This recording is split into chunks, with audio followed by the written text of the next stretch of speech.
Chers amis, bonjour. J'ai eu un petit peu de mal à faire mon cadrage ce matin parce que je voulais vous montrer mon cactus. Acheté chez Aldi. Pas cher du tout. On va bien voir ce que ça va faire. Bon, enfin bref, il se trouve que ce matin, je suis debout depuis 4 heures du matin. Voilà, je suis allée refaire une petite sieste quand même. Je viens de voir ce matin que je reçois les alertes sur le bas de mon écran d'ordinateur et je viens de voir que la cote de François Hollande avait baissé de nouveau et plus particulièrement celle de Manuel Valls. Alors, j'ai l'habitude de faire mes vidéos de façon spontanée, comme ça, puis là je me suis dit tiens je vais écrire un petit peu, je vais préparer un petit peu mon discours quand même avant. Donc j'ai commencé, puis en fait au bout de au bout de quelques paragraphes, je dis bon, voilà. Je suis une adepte de la spontanéité, dans la mesure du possible, je préfère. Bon, en fait, ce qu'il faut bien comprendre déjà, c'est qu'on nous assaille toujours de sondages. Alors, si François Hollande n'aime pas les sondages, j'ai l'honneur et l'avantage d'en être responsable. Et je vais vous expliquer pourquoi, parce que visiblement, ça a besoin d'être redit. Le sondage, c'est quelque chose qui coûte cher. Hein, demandez à Sarkozy, il en usait beaucoup de sondage, parce que évidemment c'est un bon moyen de manipuler les Français, le sondage. Donc lui évidemment ça le dérangeait pas quoi. Alors pour quelle raison ça manipule, je vais vous expliquer pourquoi. C'est que étant donné que ça coûte cher, ça dépend par qui est commandé le sondage. D'accord ? Alors ça ne veut pas dire systématiquement, effectivement, que celui qui commande le sondage soit empreint de mauvaises intentions, ou soit partisan plus particulièrement d'un bord ou de l'autre. Mais quand même, hein, selon la façon dont vous posez la question du sondage, que vous le veuillez ou non, vous orientez bien évidemment comment dire, le résultat de ce dernier. Voilà. Alors là, on va parler de choses concrètes. Là, je suppose que la question a été est-ce que vous êtes satisfait de la politique de François Hollande et de Manuel Valls ? Enfin, de François Hollande et puis l'autre sondage, est-ce que vous êtes satisfait de la politique de Manuel Valls ? Si jamais la personne qui pose la question avait dit il y a tel tant de temps, il y a telle loi qui est passée, par exemple, moi je vais vous donner un cas concret, tenez, puisque justement on a un ministre du Travail hier qui a fait une déclaration au sujet des chômeurs, là, que je l'ai bien habillé pour l'automne, là, parce que j'ai peur qu'il ait un petit peu froid, donc c'est sur la vidéo d'avant. Je tiens juste à rappeler que François Hollande, alors je sais plus si c'était Manuel Valls ou si c'était, non, je crois que c'était Jean-Marc Ayrault dans le premier gouvernement, qui avait fait une loi qui permettait aux gens qui signaient des contrats à durée déterminée les uns après les autres de retrouver leurs droits pour toucher les prestations, de telle sorte que qu'un chômeur qui avait qui cumulait ces contrats à durée déterminée, justement, puisse être pénalisé le moins possible au niveau des indemnités. Eh bien ça, c'est une loi qui a été faite, qui aurait pu être faite depuis très longtemps, hein, et qui a été faite avec François Hollande, d'accord, et avec personne d'autre. Alors, quand cette personne a fait ce sondage, elle aurait pu mettre ça en avant, par exemple, vous voyez ? C'est tout un tas de choses comme ça. C'est pour ça que les sondages, pour moi, c'est de la merde. Vraiment. Hein. Pour moi, c'est... Alors, j'ai vu hier soir, avant de me coucher, qu'il y a un article qui est sorti aussi, parce que il y a je ne dirais pas des stars du showbiz, parce que ce sont des stars, effectivement, mais ce sont des valeurs sûres de la culture française, hein. Donc Laurent Ruquier, Josiane Balasco, je sais plus qui y avait d'autres. Enfin bref, que des gens qui font partie, entre guillemets, de notre famille artistique. Je parle de la mienne et de mon copain. Et donc ces gens-là regrettent, paraît-il, d'avoir voté Hollande. Alors écoutez, pour être tout à fait franche, hier, j'avais vraiment pas la pêche. Hein. Donc j'ai travaillé un petit peu, mais on voit sur mes vidéos d'ailleurs que j'ai pas trop la pêche. J'ai brodé énormément hier, parce que ça me fait du bien de broder. Et bien du coup, quand j'ai vu ça, ça m'a mis une pêche. Je suis allée me coucher, mais alors parfaitement sereine. Oui, parce que j'y crois, mais alors absolument pas. Je suis désolée, mais du coup, ça m'a fait rigoler, mais alors comme c'est pas permis. Vraiment, hein. Voilà. Bon, alors maintenant, effectivement, il y a l'hypothèse que ce soit effectivement la vérité et que ce soit effectivement le fond de leur pensée. Eh bien, dans cette hypothèse, je fais avec, moi, je m'adapte. Hein. On est en démocratie, chacun est libre de penser ce qu'il veut. Hein. Il n'y a absolument aucun souci. Mais je vais quand même, bon là évidemment c'est plus fort que moi, alors évidemment c'est d'autant plus rigolo évidemment que Laurent Ruquier est arrivé sur RTL et qu'il y avait hier soir une émission sur le Grand-Duché de Luxembourg et Charlotte, etc. Donc tout ça coïncide parfaitement, on est bien d'accord. Enfin moi j'y crois pas du tout. Ça m'a fait rigoler, mais alors comme c'est pas permis. Mais en fait, ce qui se passe, je vais quand même essayer d'être sérieuse un peu, parce que je suis quand même la conseillère de François Hollande, donc il faut que j'assure un petit peu. Ce qui se passe tout simplement, c'est qu'on est c'est vrai qu'on est dans une civilisation, en règle, mais c'est valable au niveau planétaire en fait. Hein. Tous les pays industrialisés se retrouvent avec le même problème aujourd'hui, c'est-à-dire que on est dans une situation où cette civilisation est en train d'évoluer, effectivement, et donc à partir du moment où elle évolue, ça induit obligatoirement une adaptation de la législation, par exemple, sur plein d'aspects, quoi. Je peux pas énumérer tout, mais notamment, par exemple, par rapport à la famille. Aujourd'hui, la famille est en train de bouger énormément, et elle bouge depuis 20 ou 30 ans, hein, même plus que ça. Simplement, ces mouvements de la famille, cette évolution des mœurs, elle doit être effectivement accompagnée par la législation, par exemple. Eh bien, ça n'est pas avec des grands coups d'annonces médiatiques comme Sarkozy était très friand de le faire. C'est pas par l'apparence et c'est pas par le verbe haut et par les unes des magazines qu'on accompagne vraiment l'évolution d'une société. C'est par les actes et uniquement par les actes. Et pour mémoire, je tiens juste à rappeler que gérer un pays, gérer, c'est prévoir. Hein. Et là, le problème, c'est que justement, depuis 2 ans et demi, on a quand même, le gouvernement socialiste avec François Hollande, a quand même dû faire face déjà à quand même pas mal de merde qui avait été complètement négligée les décennies d'avant, y compris d'ailleurs sous François Mitterrand, qui aurait dû, je pense, à l'époque, en faire un peu plus. Parce que par exemple, relativement à la transparence dans le milieu politique, par exemple, je pense qu'il aurait pu faire plus, sûrement, oui. Enfin bon, on n'est pas là pour faire la condamnation de François Mitterrand, mais il se trouve quand même que après, évidemment, il y a des jeunes qui en ont eu marre, évidemment, de François Mitterrand, donc on a eu la droite au pouvoir après, et puis il y a des tas de trucs quand même qui auraient dû être faits avec la droite au pouvoir qui n'ont pas été faits. Hein. Énormément de choses. Moi, je n'ai pas tenu de liste précise de toutes les choses vraiment extrêmement positives et à long terme qui ont été votées avec François Hollande, mais je sais, moi, qu'il y a eu énormément de choses de fait, de positives, sur plein de points de vue.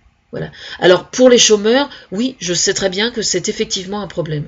Moi, j'ai quelques trucs que j'ai demandé à François Hollande depuis pas mal de temps, qui devraient faire bouger les choses de façon très positive, comme la reconnaissance du travail bénévole, par exemple.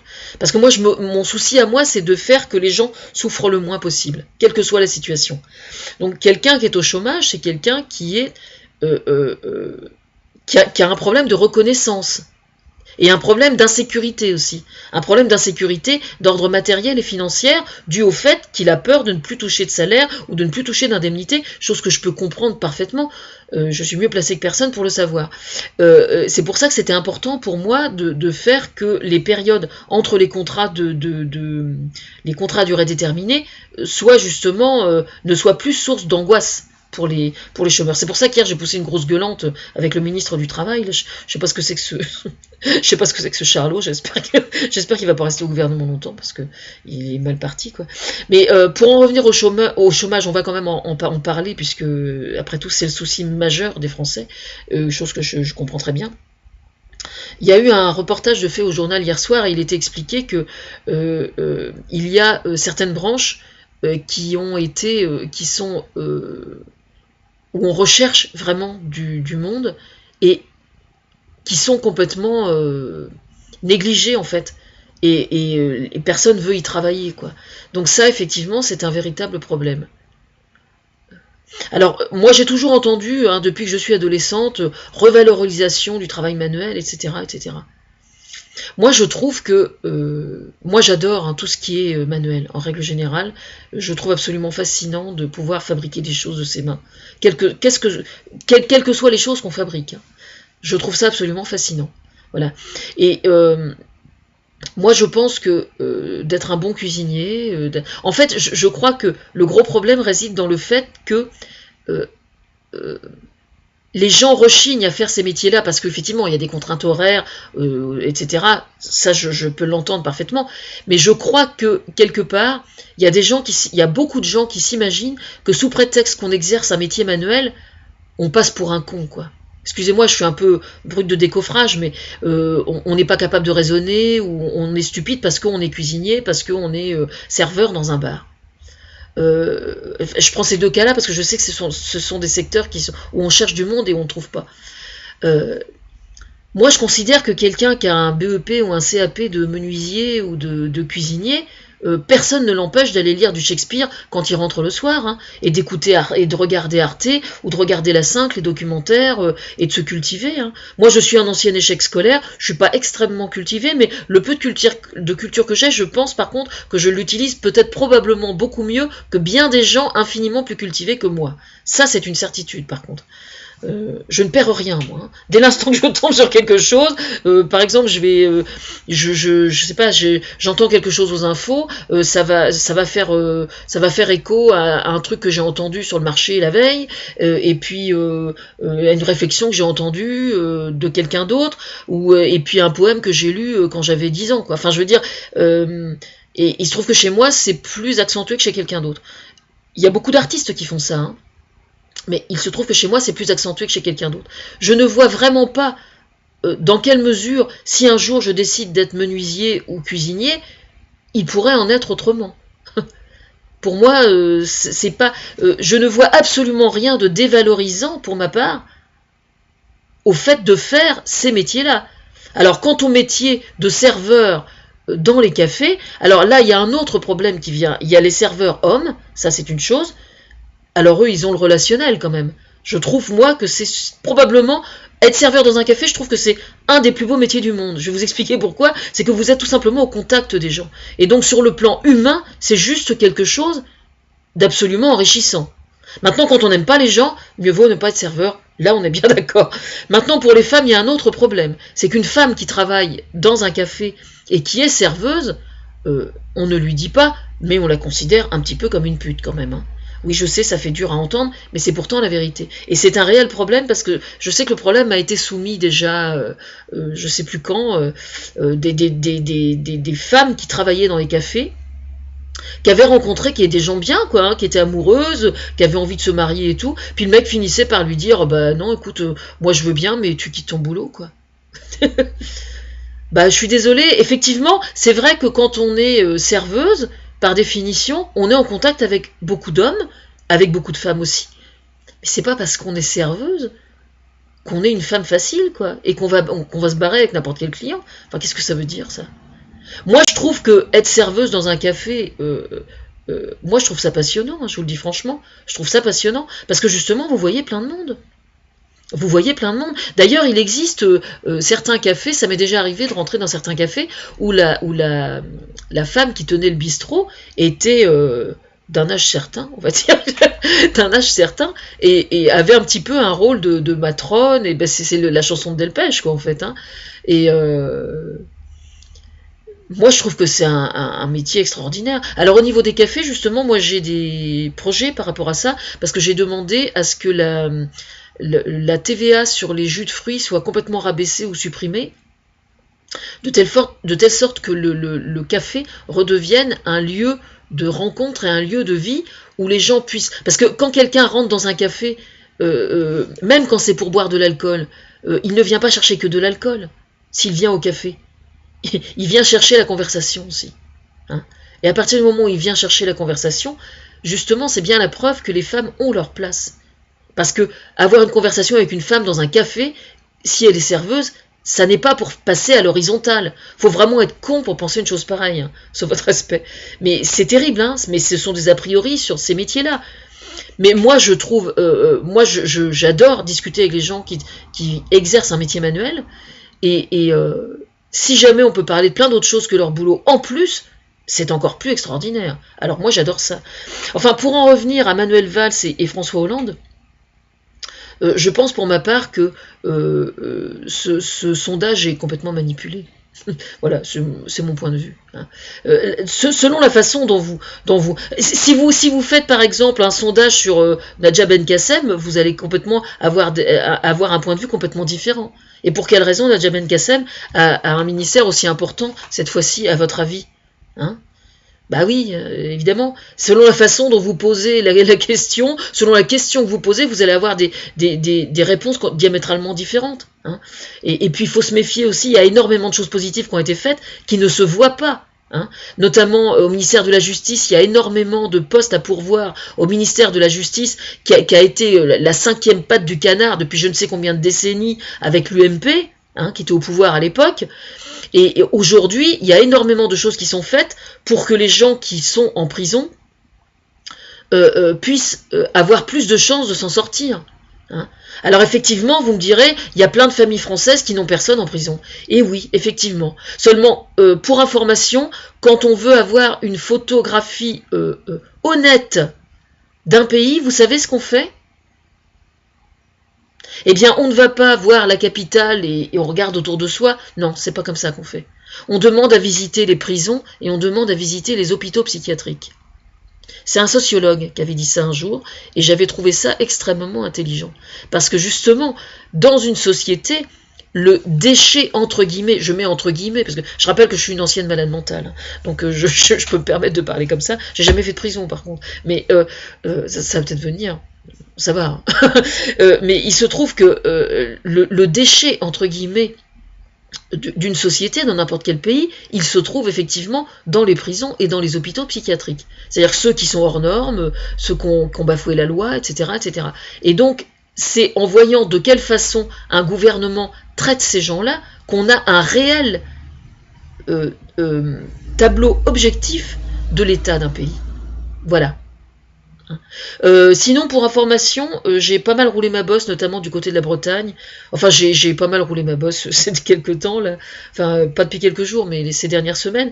Et j'ai eu l'occasion de me balader, y compris aussi dans la banlieue sud de Rouen, d'ailleurs, du côté de Sotteville, par là, etc. Et j'ai été très pensive parce que, en fait, on parle toujours des banlieues de façon négative. Enfin, il se passe des choses chiantes, problématiques, avec les dealers, avec la drogue. On est bien d'accord, hein, je ne suis pas en train de nier, c'est pas du tout ça. Je constate simplement que ce sont des villes, souvent, qui doivent être très agréables à vivre. N'en déplaise à certains. Et moi, j'y vivrais sans aucun problème, je vous le dis franchement.